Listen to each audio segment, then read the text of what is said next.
hit the hearts when you come in Kansas City. So check this out. Let's get this started. So on Sunday, I did this sermon on David, and you all know the saying that I have been saying, meet me where I'm broken, when he ended up in a cave.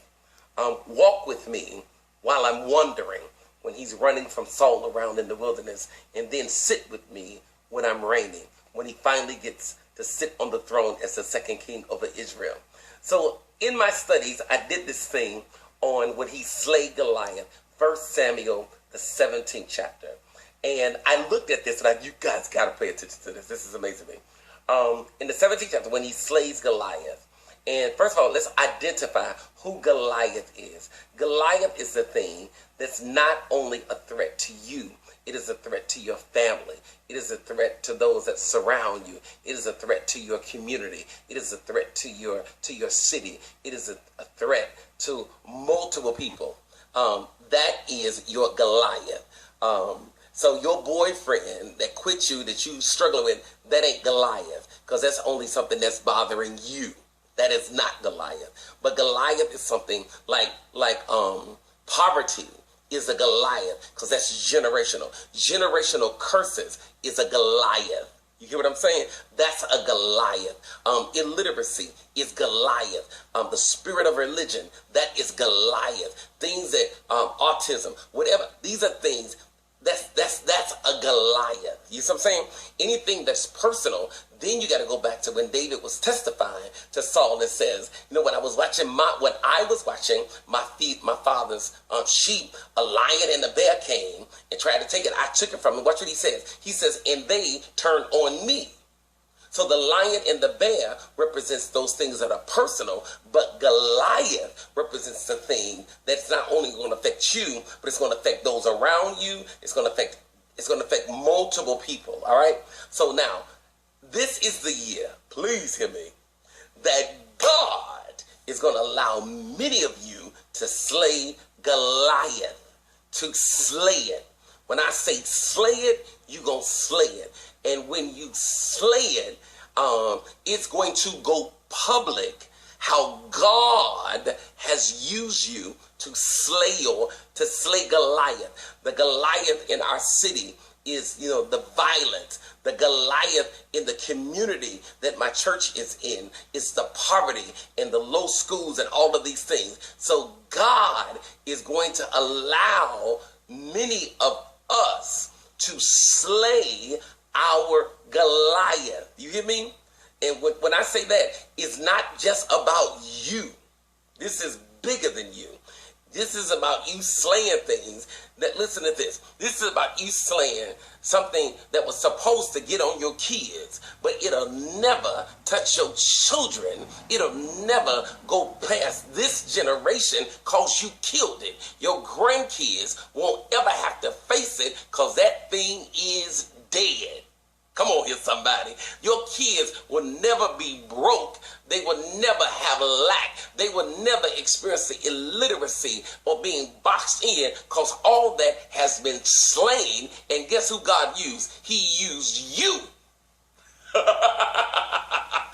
slay your Goliath. If you know you a slayer, I need you to type that in. I'm a slayer. Come on, I need to know who my Davids are out there. Come on, move fast, move fast. Come on here. I'm a slayer. I'm a slayer. Come on here. I'm a slayer. You are slaying it. You killing it. You are weighing that thing out. You ain't just going to knock it down. You're going to cut the head off to make sure that it never resurrect again. I am a slayer. I hate religion. I slay religion, but I introduce people to relationship with God. Oh, my shade. Come on here. I'm a slayer. Come on here. There you go. Now get this. Now get this. So many of us that are slayers, there's a part of us that we don't want to draw too much attention. We rather remain in our corners. We rather slay and get somewhere and sit down. We don't want to draw a lot of attention. People that like attention are not slayers. Do you hear me? They are not slayers. People that love notoriety and all of that, they are not slayers. But for those of you that God's going to use in this day and time are those that don't seek attention, titles, all of that stuff. You are going to be the slayer. Now, this is key. You don't seek attention, but you got to move the head, because certain people got to see it in order for you to be launched, for you to be platformed. And in this year, when you slay it, then's going to come your promotion. Then's going to come your elevation. Then's going to come your launching. I feel God right now. Then's going to come your launching. And some of you all, you've been asking, when is God going to launch me? He can't launch you until you slay your Goliath. All right? So I began to look at this thing in 1 Samuel, the 17th chapter, and I entitled this, The Movement of the Head, because when you slay it, there are certain individuals that have to see what you slay. Are you ready? So in 1 Samuel 17 and 51, remember this, David ran towards, stood over him, took hold of the Philistine sword, drew it from his scalpel. That's what he did. And he killed him. Here it is. He cut off his head with the sword. That's in 17 and 51. Who sees it? Everybody. That's all the other soldiers saw David cut off Goliath's head. Remember when he was talking, I think it's in the 35th verse, he says, all those standing here will see me. All those standing here are going to see me kill you and cut off your head. So there are those that are watching you, that they have to see you with Goliath's head in your hand. Do you hear me? You don't have to sound it. They're going to see you slay it. I feel God. All your naysayers, remember David's brother was talking crazy, all your co-workers, all your family members, they are going to see you slay it, and they're going to see you hold it in your hand. You hear me? Now, the second ones that have to see it, please listen to this. You got to go to 1 Samuel 17 and 57. All right? Listen to this. Please listen to this. As soon as David returned from killing the Philistine, here it is, Abner took him and brought him, listen to this, before Saul, with David still holding the Philistine's head. So get this now. Saul is the king, and many of you all, you are under someone. The one that you are under has to see you with Goliath's head in your hand. So those watching you are going to see you.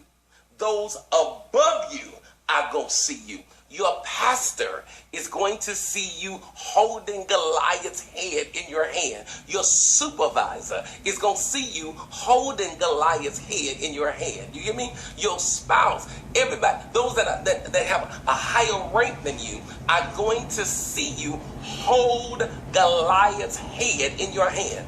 I don't normally do this, but I hear this. For those of you all that are under a bishop, your bishop is going to see you hold Goliath's head in your hand. Your parent is going to see you hold Goliath's head in your hand. So your surrounding is going to see it, and those that are above you are going to see it. Are you ready? The movement of the head. Let's go further. If you look at 1 Samuel 17 and 54, and I never paid attention to this one. Listen at this. David took the Philistine's head and brought it, listen carefully, to Jerusalem.